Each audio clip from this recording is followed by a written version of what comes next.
בר כוכבא לא מת! בר כוכבא חי ויחיה לעד! יחי בר כוכבא! יחי, יחי, יחי, יחי, יחי!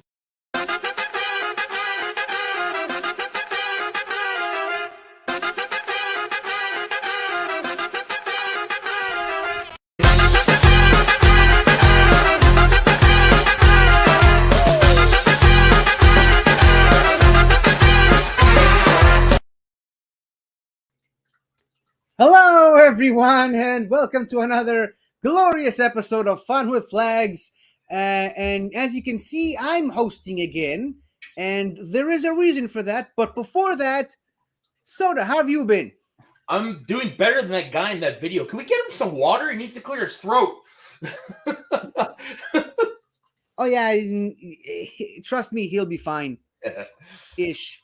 So, as you probably know, people watching, this was supposed to be Soda's week, but it just so happens that there are two pretty significant events that are somewhat tied to Israel happening pretty much back to back next week, or like around the time this episode is supposed to air. So me and Soda had a discussion, and we sort of decided that I'll take the next 2 weeks. It'll be my turn, and then he gets 2 more weeks right after that, which will not only give me time to talk about these significant events around the time that they're supposed to happen, but also give him more time to catch up on the book that he started reading for his topic. So yeah, I actually did read a book. They're only about 100 pages long. It takes me about an hour and a half.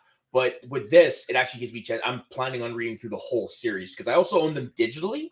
But with the digital one, they come in sets of 4 or 5. So it's actually an easy read. I could probably do it in like 2 days. Yep. So if you're wondering why I'm still running the show again the second week in a row, I apologize. And I'm going to do that again for the next week as well. So bear with us. We're going to have to spend a little bit more time to get to the Canadian book series that Soda introduced last week. But as you probably saw from the title, today's topic will be about talk about timing.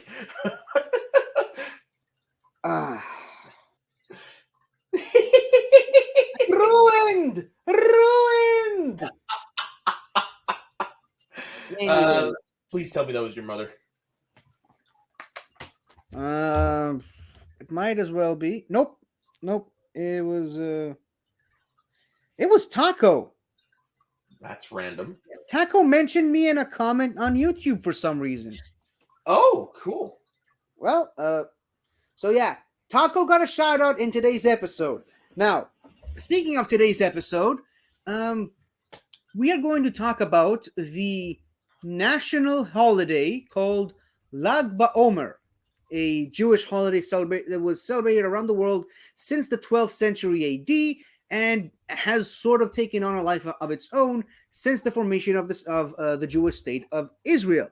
Now, with this holiday, we're going to talk about some interesting habits that we celebrate throughout the holiday that for some reason have really no connection to the reason why we're celebrating. It's another one of those Jewish holidays that are sort of muffled in the details. It's like one person says one thing, the other person says another thing. In other words, it's a holiday. Mm-hmm. But I think it's pretty important to talk about. We're going to talk about the nice, fun celebration side of Lag BaOmer.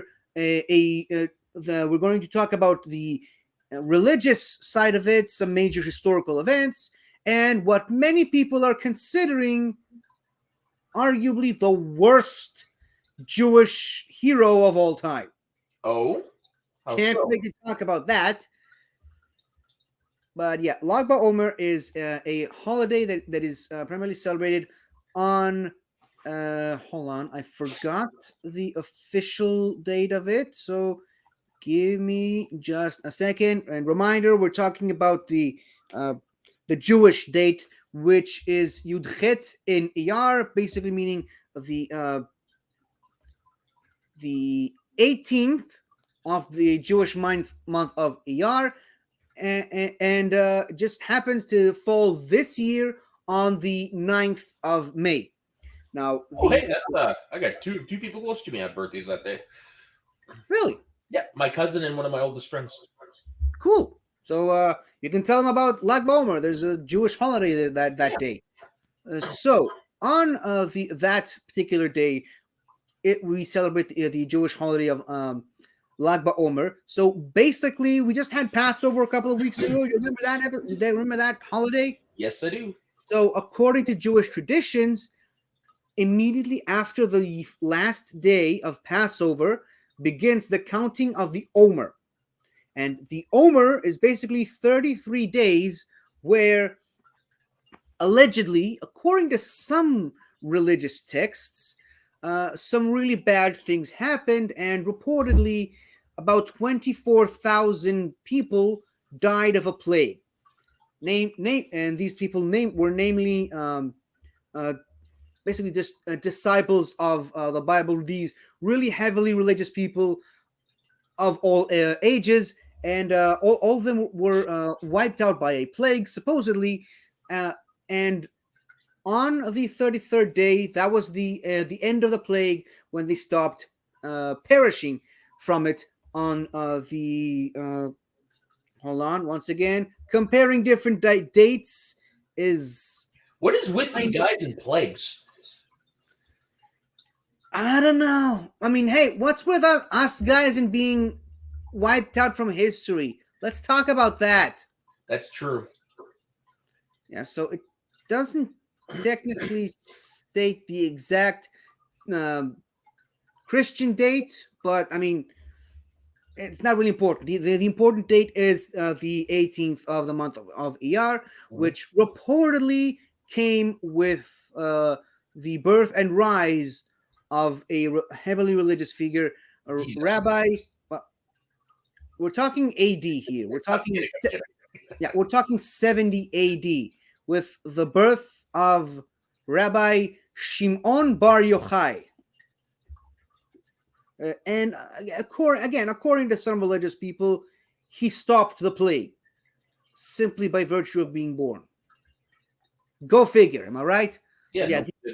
These 24,000 religious Jews, essentially, according to what I've been told, were incredibly vain. They wanted the Bible teachings just to themselves. They were very, very protective and gatekeeping with regards to the Torah and God's teachings. And the plague itself was a sort of revenge on them that apparently this guy stopped for whatever reason, and hence then it's customary to celebrate the holiday by reading some of the ancient texts that he wrote in his older years, several different religious books and texts on that day. And it's been widely celebrated around Jewish communities all over the world since the 12th century AD. Now, that is really the religious side of it, which I really only heard most of it today. And really, the majority of what I have known about this holiday for all of my existence kind of has to do with a different story. That's really the more wider story that's been told and passed down to the non-religious, secular, or more specifically, the Zionists of the Jewish race, and that is really the story we'll be focusing on today. I just wanted to bring up this guy here beforehand to mention that once again there are two sides to this holiday. There's the religious side, and there's the more secular Zionist nationalist side of the holiday.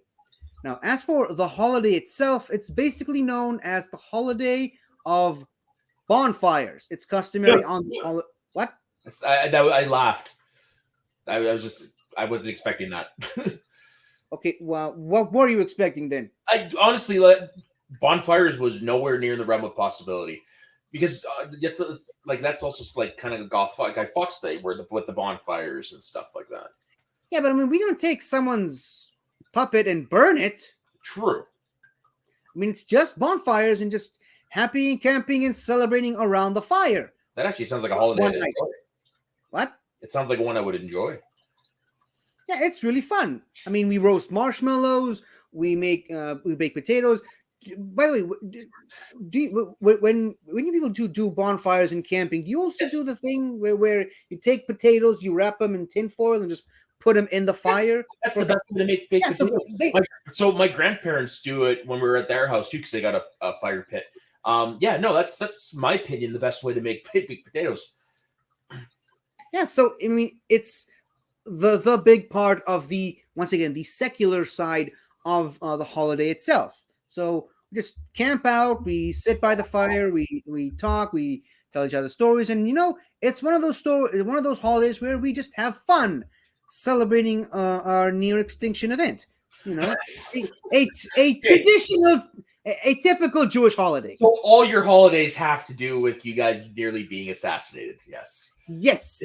I always say that every Jewish holiday ever is just someone tried to kill us and failed, and we made a holiday out of it. I mean, look at the evidence. This is how I picture the world being when there's a nuclear explosion and the world dies. There's only going to be three things left: cockroaches, Keith Richards, and the Jews. And the Jews are going to make the nuclear holiday out of it. So yeah, I mean, Lag BaOmer. Everyone tried. We barely escaped extinction, so we're celebrating with bonfires. Purim, we barely escaped extinction, so we're celebrating with costumes. Passover, we barely escaped extinction, so we're celebrating with eating matzahs. Sukkot, we barely escaped being completely wiped out, so we're celebrating by sitting in little huts. Holocaust Day, need I say more? There's a Holocaust Day? Of course there is. Oh my God, I didn't know that one.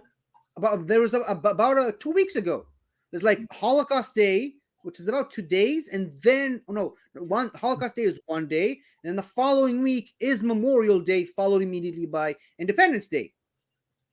Probably should have made an episode about that as well. I apologize, but you guys got a lot of holidays. There's a lot of reasons to be thankful to be alive. So there's a lot of times that people try to kill us. Let's put it that way. But I mean, if I had to talk about all of them, I'd probably hijack this whole show anyway. So at least let's talk about Lag BaOmer today. So Lag BaOmer itself, the name, like the counting of the Omer, is obviously the counting of the 33 days until the end of the death from these aforementioned plagues. And Lag basically comes from the two words Lamed and Gimel. And if you remember the two episodes we talked about the Hebrew letters, you also know that Hebrew letters are the equivalent of numbers in the Hebrew language, Lamed being the number 30 and Gimel being the number 3, 33 days, Lamed and Gimel, basically meaning Lag BaOmer. That is really how a lot of our Jewish holidays are named after the dates on the Jewish calendar. So that's the origin of the name, and like I said, the holiday itself originates from early in the 1st century BC, 1st century AD. Sorry, my bad. 70 AD to be precise, where allegedly, of course, Rabbi Shimon Bar Yochai was born and saw the end of the various plague-associated deaths. Now on to the less fun historical side of things. So, do you know of something else that happened in 70 AD? Actually, I don't. Okay, so let me just give you a bit of a help with that. So around the time of 63 AD, the Roman Empire sort of started having disagreements with the various Jewish communities living in Judea around that same time. And if you make a Judean People's Front joke, I will smack you through the screens. I'm not going to. But yeah, so there were some political unrest, particularly with the current emperor at the time, Caesar Nero. But after the emperor died, his successor Aridius, I think, was his name. I think, don't quote me on that. Decided that it was now time to put the Jewish unrests to bed. So he sent his son Titus the Great to on a massive campaign to punish the Jews and essentially break their spirit as well as their national hold over the city of Jerusalem. So around 70 AD, Titus the Great and his army, which contained, again, reports are vary from number to number, from person to person, but the one of the numbers that I am familiar with is around 60,000 Roman legionnaires. Unfortunately, they didn't have reporters back then, so numbers are different. The Romans were extraordinarily organized. Oh, they really loved to keep a note of everything. But unfortunately, again, some people like to glorify their own victories, so some people would suggest different numbers for the soldiers in their. For a prime example of that, folks, look up WWE's history. Hey! So basically, Titus, the son of the emperor, led 3 different legions from 3 different sections of the Roman Empire to form a sort of siege on Jerusalem. And the siege of Jerusalem is a much larger topic in and of itself. That, technically speaking, doesn't really have anything to do with the story of Lag BaOmer, but it's important to note. So that's something. First Crusade, is it? Dude, the First Crusade was like 1000 AD. Oh, Christianity wasn't really much of a thing. I knew. Oh, yeah, no, that's true. I knew that part. Yeah, I knew that part. Yeah, so the siege of Jerusalem lasted for about 5 months, I think, and it was mostly. It was one of the most bloody conflicts in human history, particularly with the Roman Empire. So it was like a 3 frontal assault on Jerusalem, and it was basically just a war of attrition. It was a siege. Like, it was a race against time to see who would break first. And in this siege that lasted for several months, the Romans, while they received strong resistance from the Jewish defenders in the city of Jerusalem, which was heavily fortified with no less than 3 different walls guarding the city and the inner sanctum, which it was the Second Temple at the time.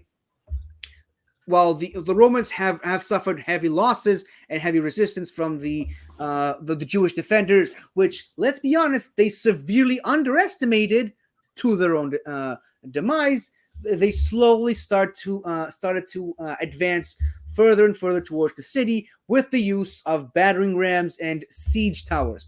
Are you familiar with siege towers, by the way? You know what? Yes, I am. No. It's basically they literally on the spot they built this giant tower that's like I don't know, several feet high with soldiers on it, and it's on a tower on wheels.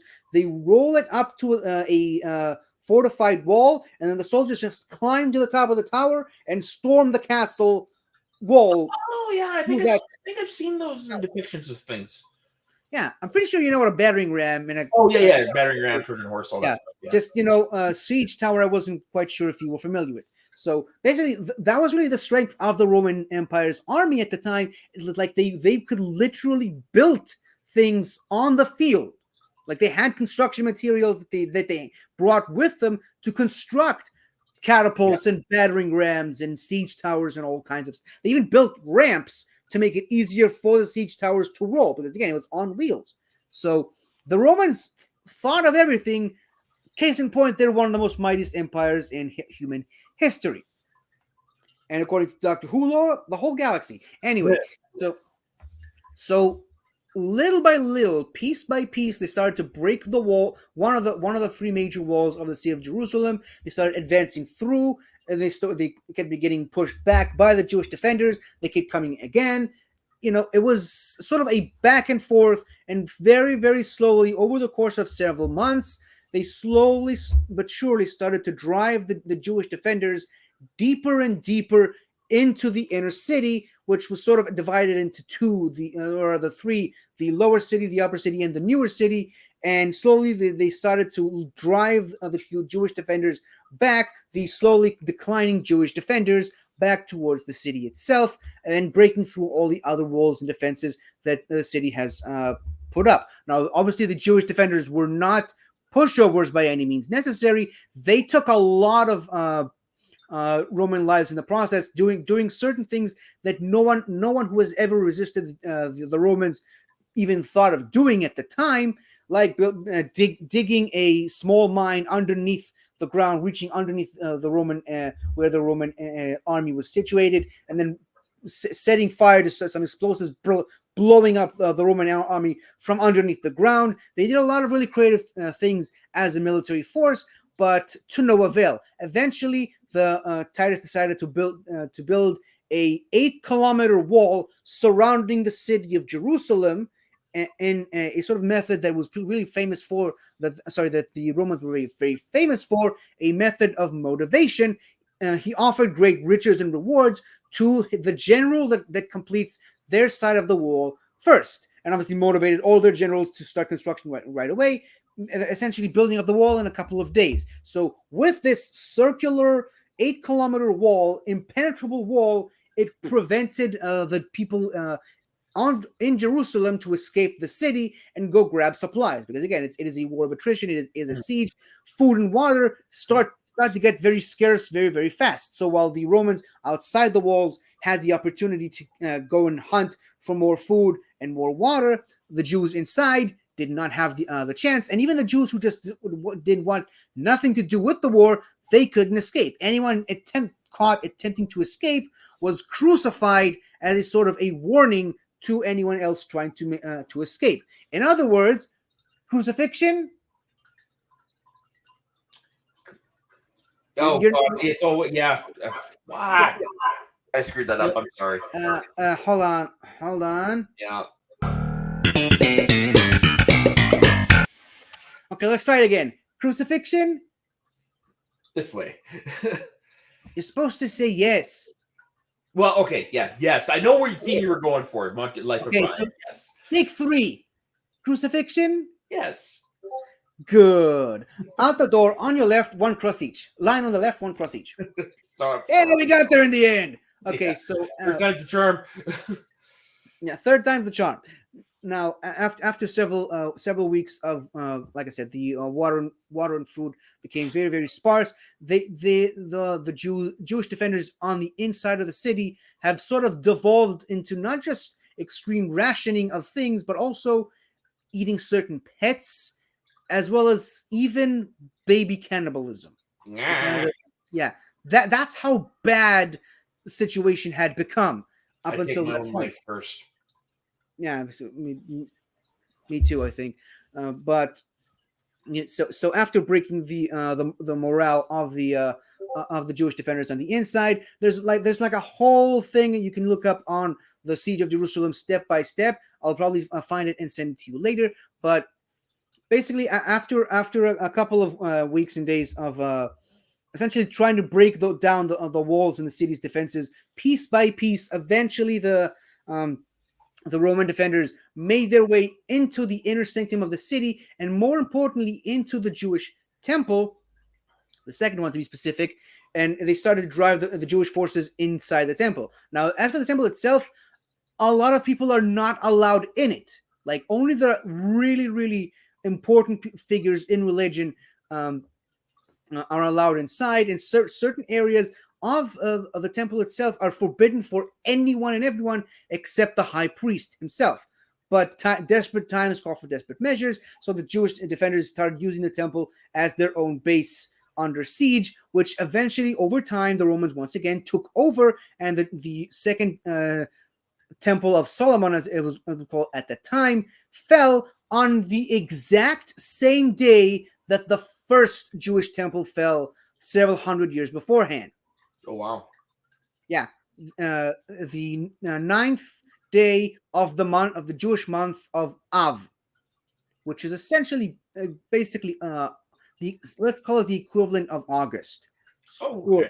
Like midsummer. Yeah, late summer on the 9th day of the month of Av, which also coincidentally spawned another Jewish pseudo holiday, Of more course. more so a fast. There are 4 major fasts in Jewish religion. The ninth of Av is obviously one of them, because that was the day that the first and second Jewish temples both fell, several hundred years apart from each other, but still counts. Yeah. Did you partake in the fasting? Why should I? I was just curious. I mean, I don't fast on Yom Kippur. Why should I fast? I only ever fast if I have like blood tests the next morning. Fair. Okay. So after the temple fell, the Roman legionnaires brought a, let me see if I can get this right, a goat, a lamb, and a pig into the temple to sort of humiliate the Jewish gods by bringing their own Roman gods into the Jewish temple itself, and then driving the forces further back into the older city and slowly starting to take them out one by one. And eventually, thousands of people were killed in this whole affair. And again, numbers are ranging from few and far between, but it's somewhere within the area of well over 500,000 Jews were killed in that in this whole skirmish. Sounds about part of the course. Yeah, once you factor in also the Roman soldiers who also died in the skirmish, and the non-soldiers, the people, the citizens of the city who lived in the city and just wanted to live their lives and wanted to get away and got caught in the crossfire. That number skyrockets to well over 1 million people in that whole skirmish, and still remains to this day the most bloody and worst conflict in the Roman Jewish war happening at the time. And obviously, no surprise there, it's considered one of the first of 4 major genocides of the Jewish people. That was sorry, that's a different one. There's a lot of Jewish genocides. Let's just put it that way. So yeah, the entire Jewish temple was sacked, and the Jewish people's most prized possession, the menorah, was taken from them and essentially disappeared from history from here on out. This is really? Yep. No one knows where it is now. Oh, that sucks. The dominating theory right at the moment is the Romans just melted it for weapons because they made it of gold. Yeah. If I'm being honest, it's likely. Yeah, it's most likely. No one knows where the menorah is still to this day. And as you can see here, this is like etched into Titus's gate. Titus himself got his own gate at the entrance to Rome, where this was carved onto it. You can see here the Roman soldiers leading the Jewish slaves into the city of Rome, carrying the menorah and some of the broken weapons that they carried, and also the major trumpets announcing the victory of the Roman people over the Jews. About a week later, Pompeii happened. Oh shit! Really? Yes. That's probably why nobody remembers. Yeah. So, and some, religious Jewish scholars sort of tried. Can I finish it? I've heard this. I heard this was actually a punishment for what Titus did to the Jews. Mm-hmm. I've heard this.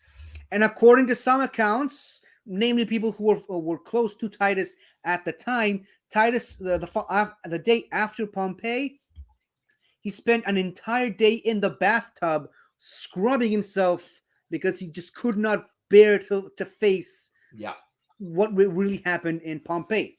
So before we jump into the second half of the story, is there anything else you'd like to add about the story as I try to finish my tea? Please. No, sorry, that is the only thing I actually had heard. I didn't know they were connected, but I had heard somewhere in a documentary that it was the people at the time believed it was punishment for siege over in Israel. So it's pretty cool that yeah. Yeah, and I think I might have also saw that documentary as well. In that documentary, they do explain that a lot of the Jews that survived the siege of Jerusalem were brought to the city of Pompeii. Yeah. And the city of Pompeii itself at the time was very much a sinner city. It was not a city that a Jewish man Yeah. would want to find himself in those times. It was very much like the cities, Sorry. of Sodom and Gomorrah. I mean, sex was running rampant. Prostitution Totally. was all over. Really vulgar Greco-Roman gods at the time. It was basically a sin city. Hence, it was wiped out essentially by the hand of God. Frescoes of penises, all that stuff. The documentary it was actually about the hidden Christians in Pompeii, because there is evidence in the buildings and stuff like that there were some early Christians there. Okay, that cements it. It was the documentary that I watched. Maybe. Might be, yeah. Because there was a hidden cross underneath. Yes. Wall plate. I actually have it on DVD. It took me a long time, but I found the docuseries. Cool. Maybe we can watch it later sometime. Yeah. So, following this event, the city of Jerusalem was renamed the city Alia Capitolina. It was given a Roman name by the acting emperor at the time. And he died 2 years later. 2 years later, and was succeeded by a different Roman emperor who was actually a little bit more lenient towards the Jews. He wanted the Jews to go back to their homeland and reclaim their land, and reclaim their territory, and reconstruct their holy Jewish temple.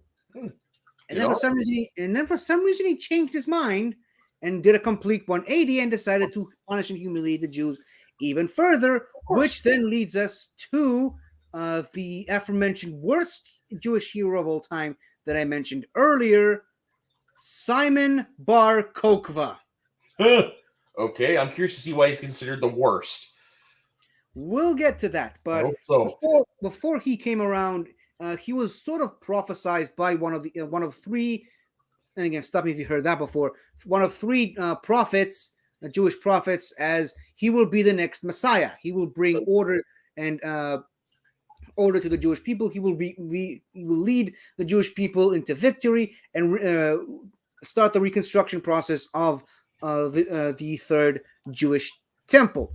And he was originally named Simon Bar Kokhba, and he was renamed Bar Kokhba as sort of because it's related to the name of us. He was literally named the son of a star, basically. They sort of wanted to tie his name. So no pressure. Yeah, see, they sort of wanted to make his name sound much more holier than it was. So around the time of 130 BC, 60 years after the fall of Jerusalem, and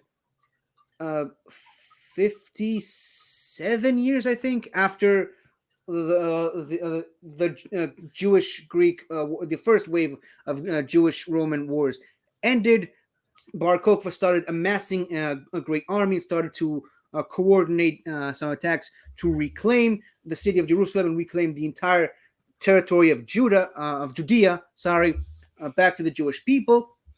And around the time of 132 AD, he pretty much succeeded in what's known as the Simon Bar Kokhba revolt.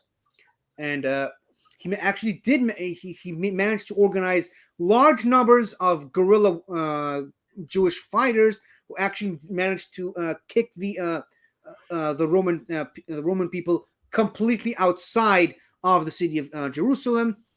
Or rather, Alia Capitolina, as it was now called, and actually managed to reclaim a large portion of what was once the kingdom of Judea, which lasted for about 2 years. Mm-hmm. Yeah, I mean, so the revolt itself was kind of successful, but it was a very hollow victory. Yeah, it was a very hollow victory because, let me ask you this: what do you think the Romans felt that this random dude kicks them out of what they considered to be their territory at the time? Anger and embarrassment. Yeah, and the Romans did not like that, so they came back. Yeah, they came back in full force and really wanted to stick it to the Jews. Now, they kept sending 3 or 4 legions at a time, where the forces of Simon Bar Kokhba managed to wipe out one of them completely every single time that they sent it. But eventually, the Roman forces completely overwhelmed the forces of Simon Bar Kokhba, and Bar Kokhba himself became, shall we say, quite unstable. Unstable? Unstable.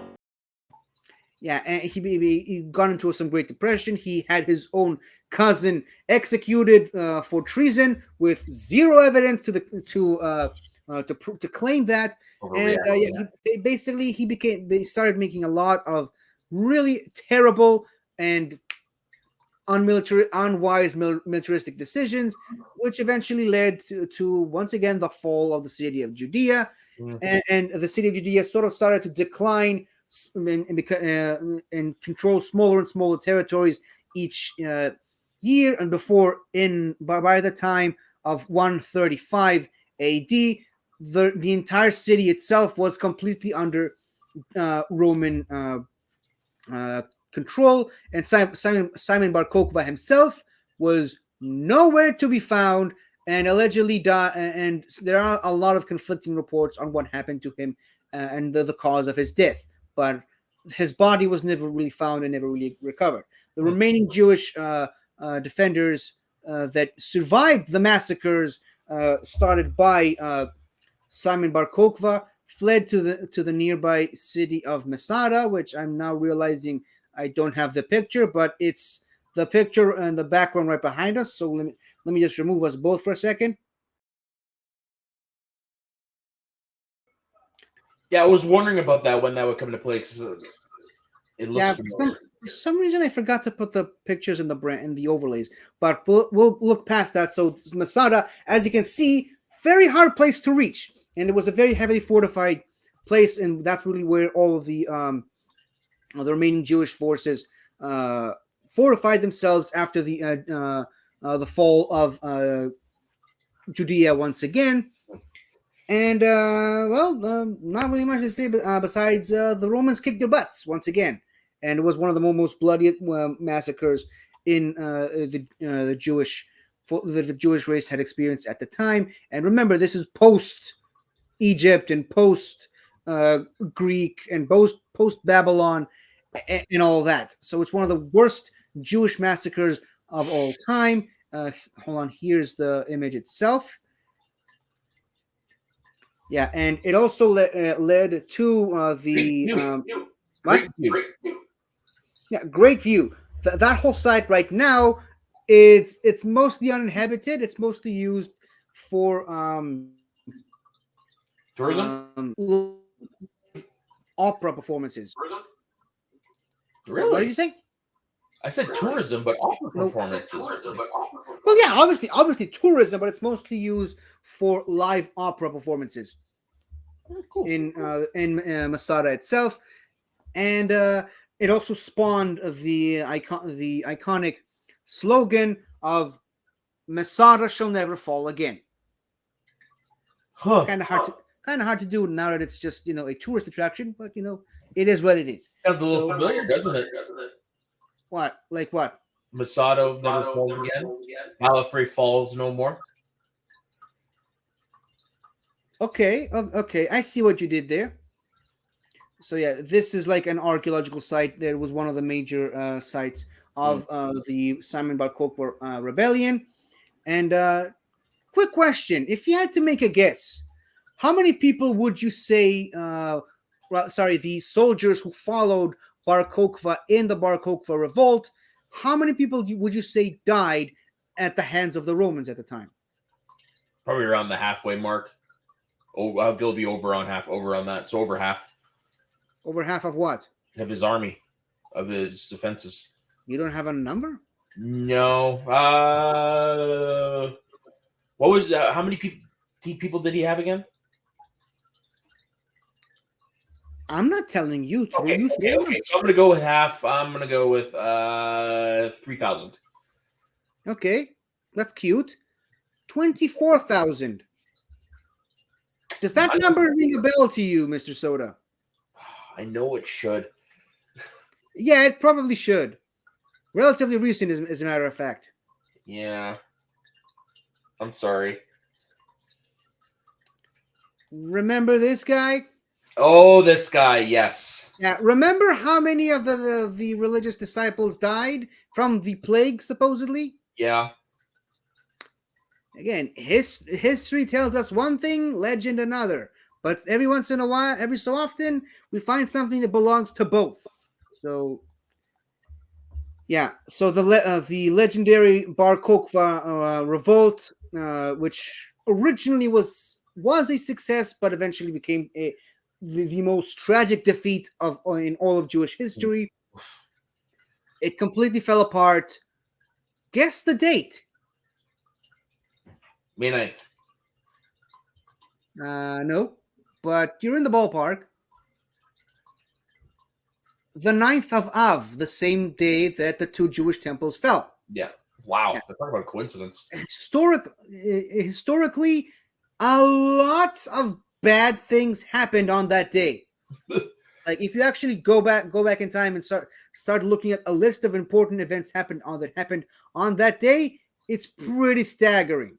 But we're not really here to talk about that at the moment. Yeah. So yeah, the Simon Bar Kokhba revolt failed even further, even more so than the siege of Jerusalem, and it really made things even worse for the Jews. This time, the Romans didn't really settle for just the defeat of the Jews and the execution of the people involved. They just completely banished all Jews from the city of Jerusalem, and not just that, from the territory that used to be known as the land of Israel, and scattered them all throughout the Roman Empire, which resulted in the 2,000 year of Jewish diaspora, essentially, which only ended recently after the fallout from World War II.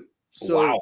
basically, after after the Simon Bar Kokhba revolt, no Jews were allowed in Israel. No Jews were allowed to celebrate their Jewish holidays, Wow. Purim, Passover, and the likes. No Jews were allowed to perform circumcision. Any Jewish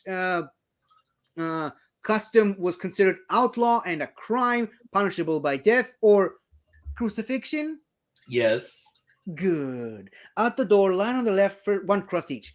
So yeah, Jews were essentially considered criminals in this in this wider, powerful empire. Again, stop me if you've heard that before. No wonder y'all think he's the worst hero. Yeah, He sucks. some people glorify him, and I mean, hell, we're literally celebrating a holiday in his name. But if you actually look at the actual history, the guy kind of screwed us up a lot.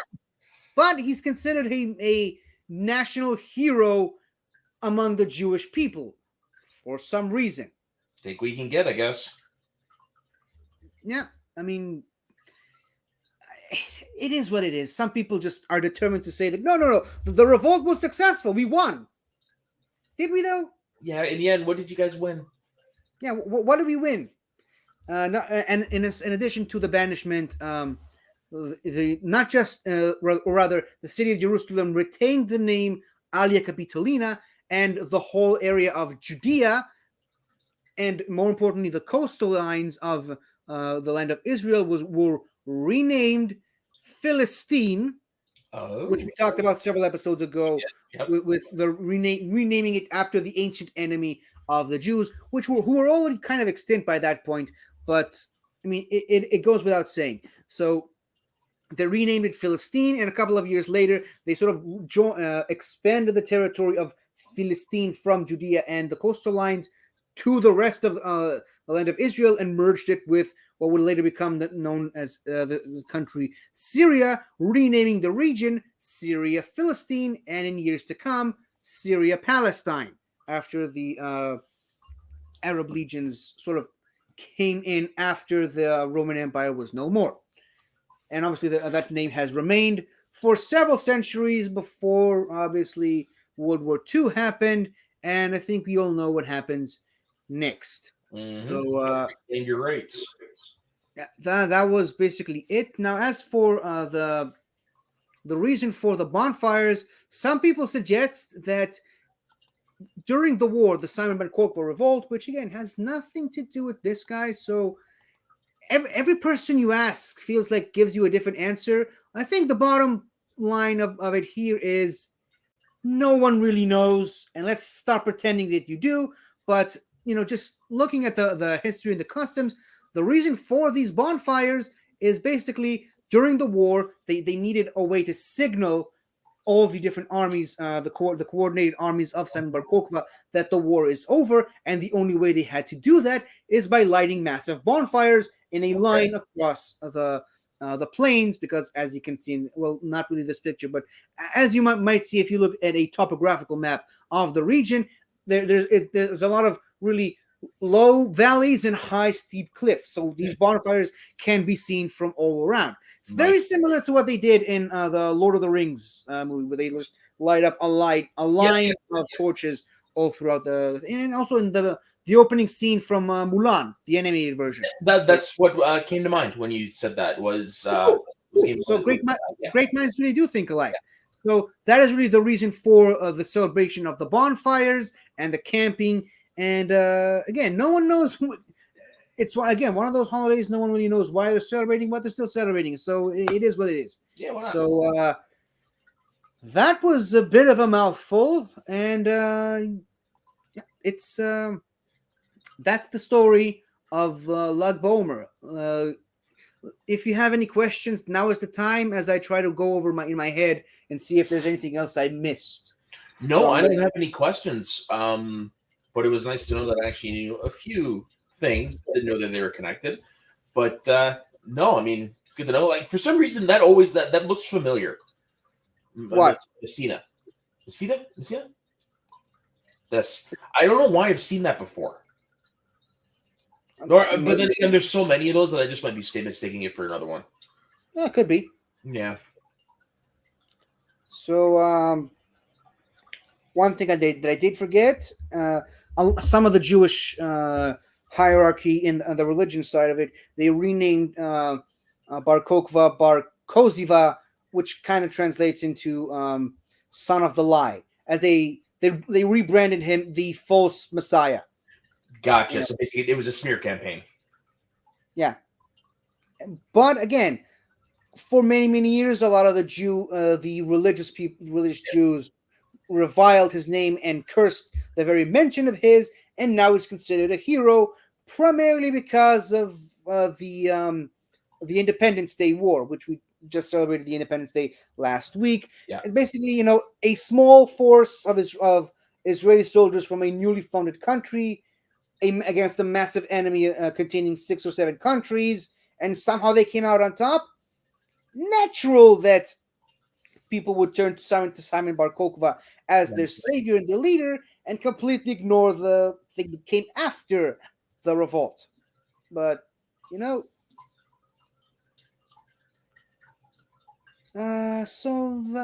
I think that's about it. That's about all we can say on that. So you want to introduce the next topic as well? Yes, because as we mentioned up top at the beginning of the episode, I'm also hosting the next show. So next week we're not really going to talk about. Hold on, while I'm doing this, let me just look up a picture to bring to the overlay, if my mouse will allow me. So I think I've been in the last couple of weeks since we've been doing this. I've sort of been bombarding you with various religious related stuff and historical related stuff. So why don't we just put all that aside for a minute and start talking about some more cultural stuff and really some more modern, updated stuff. And what's that? What's what? Who put the Benverse thing? I didn't. Why? I said I didn't. Okay, that's weird. I didn't either. You did. I didn't either. I don't know what happened there. Maybe it's the spirit of Simon Bar Kokhba tell me to shut my mouth. Yeah, quit But- ridiculing me. Yeah. But anyways, so why don't we just talk about some more cultural and fun topics for next week that also kind of shows the status of Israel in the wider world today, and it also kind of coincides with something that's happening around the world around that time of next week, the Eurovision. Oh, okay, cool. Yeah, so I believe the Eurovision also starts on May 9th and ends on the 13th. If I remember correctly, I don't know. I don't really will follow it that much. Yeah. But so yeah, next week we're just going to talk about the history of Israel in the Eurovision. Obviously, we're not really going to go over every single Israeli song that was sent to the Eurovision. We're just going to talk about the 4 major songs that won in the Eurovision. So yeah, Those are side two note. topics that couldn't be more diametrically opposite. That's that. I think I told you something like that. You did, but my God, Yeah. you could have told me anything else. I would not have guessed Eurovision. Yeah. So for the people watching in the audience, when I started talking to Soda about it, he sort of said, "Well, why don't we just make an extra long episode and you can cover both topics Yeah, in the same episode?" Now you know why I didn't want to do that. yeah, and it literally would be. And now for something completely different. Yeah, and now for something completely different. Jesus. Eurovision. Yeah, as you can tell, we like our Monty Python here. Hold on, where is it? Jehovah, Jehovah, Jehovah! I'm warning you, if you say Jehovah once more, right, who'll do that? So good. They in October they announced a Kickstarter for a Monty Python D&D style game that I here's $300, take my money. One of the latest things they dropped that I'm gonna get is a dice roller that's shaped like a coconut.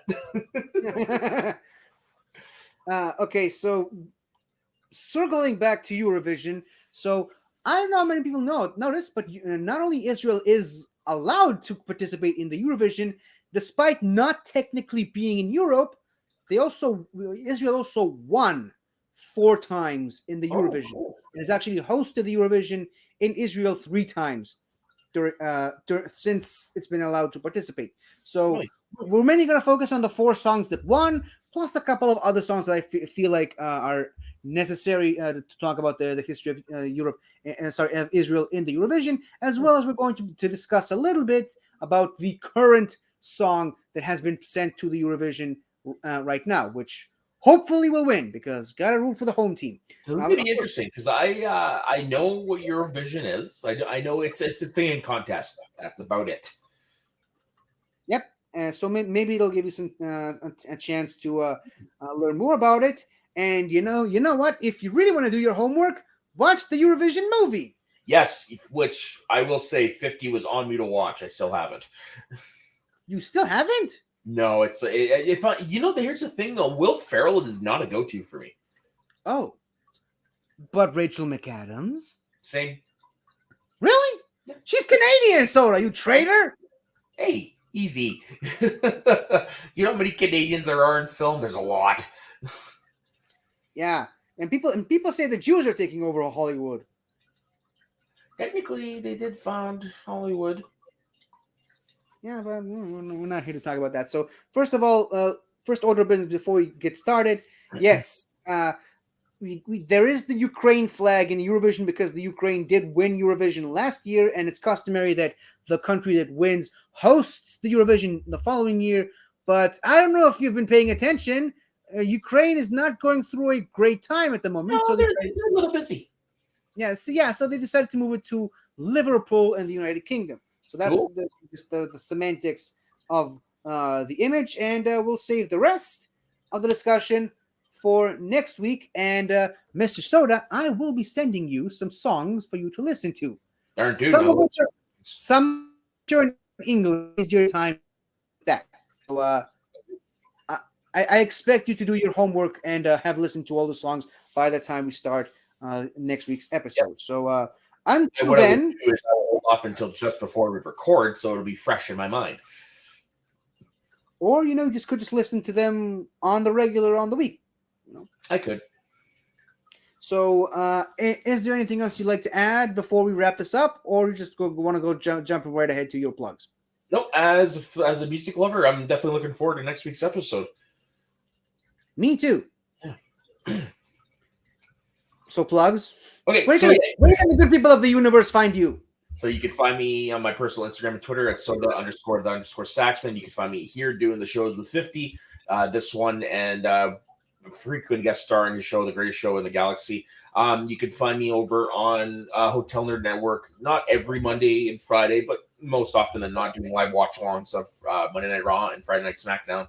And then at the end of May, myself and my buddy Dagan, we are going to be launching our very own wrestling YouTube channel, so keep an eye out for that. Cool. And that's for me. You can find me every Monday on this channel doing The Greatest Show in the Galaxy. Sorry, my bad. And every Thursday doing this show. And every other day, I get the hiccups. So I apologize for that. But you can also find me on my own YouTube channel, 50 Shades of Geek. Not Bar 50, as you see here in the name. But I do weekly reviews of every single Doctor Who episode from 1963 all the way to 2222.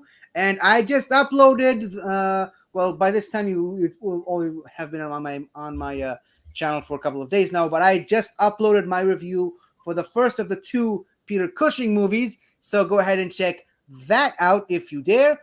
And I also... Just no spoilers. Do they hold up? The second one does.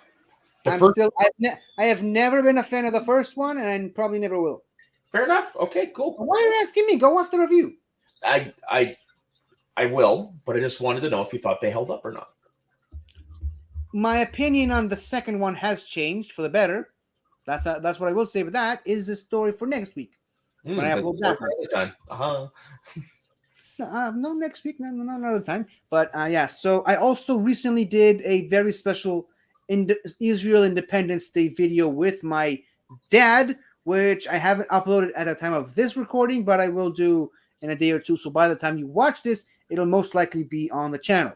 So that is it for us. And also, besides us, you can also find the other channels in the wider Benverse at large. The aforementioned Taco, who interrupted the show earlier today, he's got his own channel called Something to Talk About. Our good friend from Galaxy Geeks, Luke. There's also the Multiverse of Geekdom, Ben's Legacy channel, Movie Lovers Unite, The Midnight Cinema, and A-Town Reviews. So with that, thank you all for watching. And as always, let your geek flag fly. That's all we're asking. And try not to get burned in the bonfires in like Omer. I promise nothing. So you're planning on celebrating now? It's a joke, 50. I know. That was a counter joke, and you missed that. Yeah. So goodbye, and until the next time, always remember. בר כוכבא לא מת! בר כוכבא חי ויחיה לעד! יחי בר כוכבא! יחי! יחי! יחי! יחי! יחי!